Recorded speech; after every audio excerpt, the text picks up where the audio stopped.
Ciencia y religión. G.K. Chesterton en Considerando todas las cosas. Más libros en audio en www.bibliotecaenaudio.com. Estos días se nos acusa de atacar a la ciencia porque queremos que sea científica. Seguramente no hay ninguna falta de respeto en decirle a nuestro doctor que es nuestro doctor, no nuestro sacerdote, ni nuestra esposa o nosotros mismos. No es tarea del doctor decir que debemos ir a la costa, es asunto suyo decir que habrá ciertas consecuencias en nuestra salud si vamos a la costa.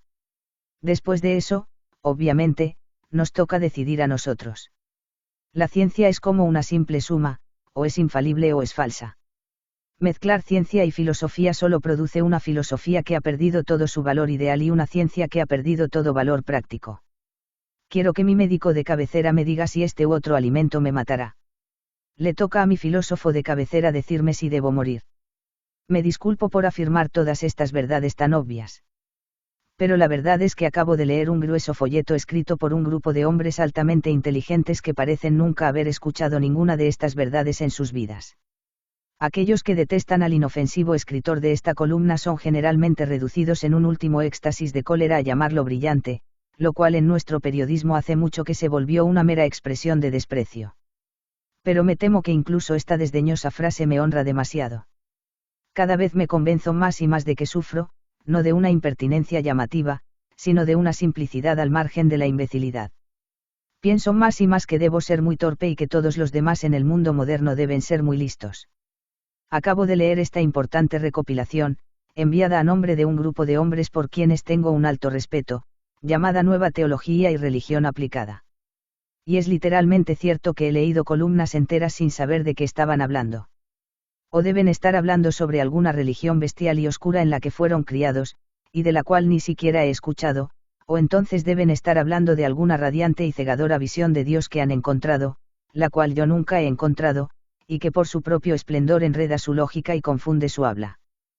Pero el mejor ejemplo que puedo citar de tal cosa está conectado con esta cuestión del asunto de la ciencia en la Tierra, de la cual acabo de hablar. Las siguientes palabras están firmadas por un hombre cuya inteligencia respeto, pero no entiendo ni pies ni cabeza de ellas. Cuando la ciencia moderna declaró que en el proceso cósmico no había ningún evento histórico correspondiente a una caída, sino que contaba, al contrario, la historia de una elevación incesante en la escala del ser, fue bastante claro que el esquema paulino, quiero decir los procesos argumentativos del esquema de salvación de Pablo, había perdido su mismo fundamento, o acaso no era ese fundamento la depravación total de la raza humana, heredada de sus primeros padres, pero ahora que ya no había caída, no había depravación total, o peligro inminente de perdición sin fin, y yéndose la base, siguió la superestructura. Está escrito con seriedad y excelente uso del lenguaje, debe significar algo. ¿Pero qué puede significar? ¿Cómo podría la ciencia probar que el hombre no está depravado? No se abre con bisturí a un hombre para encontrar sus pecados. No se le hierve hasta que expide los inconfundibles vapores verdes de la depravación. ¿Cómo podría la ciencia encontrar cualquier rastro de una caída moral? ¿Qué rastros esperaba encontrar el escritor? Esperaba encontrar una Eva fósil con una manzana fósil en su interior.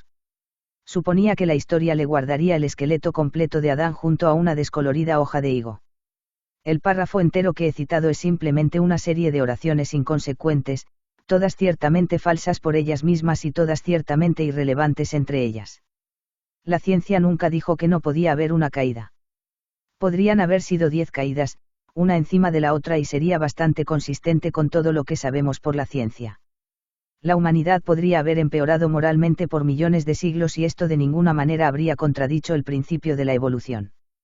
Los hombres de ciencia no lunáticos delirantes nunca han dicho que hubo una elevación incesante en la escala del ser, puesto que una elevación incesante significaría una elevación sin recaídas ni fallas, y la evolución física está llena de recaídas y fallas.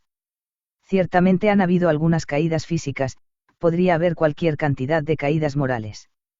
Así que, como he dicho, estoy honestamente desconcertado en cuanto al significado de pasajes como estos, en los que la persona avanzada escribe que porque los geólogos no saben nada de la caída, entonces cualquier doctrina sobre depravación es falsa. Porque la ciencia no ha encontrado algo que obviamente no podía encontrar, entonces algo completamente diferente, el sentido psicológico del mal es falso. Se podría resumir, abrupta pero exactamente, el argumento del escritor de una manera como esta: no hemos encontrado los huesos del arcángel Gabriel, quien probablemente no tenía huesos, por lo tanto los niños, por ellos mismos, no serán egoístas. Para mí es tan descabellado como si un hombre dijera: el fontanero no encuentra nada malo en nuestro piano, así que supongo que mi esposa me ama. No voy a entrar aquí en detalle sobre la doctrina real del pecado original o sobre la versión probablemente falsa de ella que la nueva teología llama doctrina de la depravación. Pero fuera lo que fuese la peor doctrina de la depravación, era un producto de una convicción espiritual, no tenía nada que ver con orígenes físicos remotos. Los hombres pensaban que la humanidad era malvada porque ellos mismos se sentían malvados. Si un hombre se siente malvado, no veo por qué de repente debería sentirse bueno porque alguien le dice que sus ancestros tenían cola. Por todo lo que sabemos, la pureza e inocencia básicas del hombre pudieron haberse perdido con su cola. Lo único que sabemos sobre esa pureza e inocencia básicas es que no las tenemos. Nada puede ser, en el más estricto sentido de la palabra, más cómico que comparar algo tan vago como las conjeturas hechas por antropólogos sobre el hombre primitivo, contra algo tan sólido como el sentido humano del pecado. Por su misma naturaleza, la evidencia del Edén es algo que uno no puede encontrar. Por su misma naturaleza, la evidencia del pecado es algo que uno no puede evitar encontrar. Algunas afirmaciones las rechazo, otras no las entiendo. Si un hombre dice: pienso que la raza humana estaría mejor si se abstuviera totalmente de bebidas alcohólicas, entiendo bien lo que quiere decir y cómo su posición podría ser defendida. Si un hombre dice: deseo abolir la cerveza porque soy un hombre de moderación, su comentario no me transmite significado alguno. Es como decir: deseo acabar con las carreteras porque soy un caminante moderado. Si un hombre dice: no soy trinitario, lo entiendo. Pero si dice, como una señora me dijo una vez: creo en el Espíritu Santo en un sentido espiritual, me voy confundido. ¿En qué otro sentido podría uno creer en el Espíritu Santo? Y lamento decir que este folleto de puntos de vista religiosos progresistas está lleno de observaciones desconcertantes de ese tipo. ¿Qué quieren decir las personas cuando dicen que la ciencia ha alterado su perspectiva del pecado? ¿Qué tipo de punto de vista del pecado podían haber tenido antes de que la ciencia lo alterara? ¿Acaso pensaban que era algo para comer? Cuando la gente dice que la ciencia ha sacudido su fe en la inmortalidad, ¿qué quieren decir? ¿Pensaban que la inmortalidad era un gas? Por supuesto que la verdad es que la ciencia no ha introducido principio nuevo alguno al asunto. Un hombre puede ser cristiano hasta el fin del mundo por la simple razón que un hombre podría haber sido ateo desde el principio del mundo. El materialismo de las cosas está claramente en ellas, no se requiere nada de ciencia para encontrarlo. Un hombre que ha vivido y amado muere y los gusanos lo devoran. Eso es materialismo, si gustan. Eso es ateísmo, si gustan. Si la humanidad ha creído a pesar de ello, puede creer a pesar de cualquier cosa. Pero ¿por qué los hombres pierden aún más la esperanza al conocer los nombres de los gusanos que los devoran o los nombres de las partes que se comen? Es difícil descubrirlo para una mente reflexiva. Mi objeción principal a estos revolucionarios semicientíficos es que no son revolucionarios en absoluto. Son el partido de la obviedad.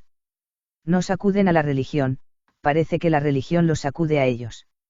Solo pueden responder la gran paradoja repitiendo una verdad obvia. Más libros en audio en www.bibliotecaenaudio.com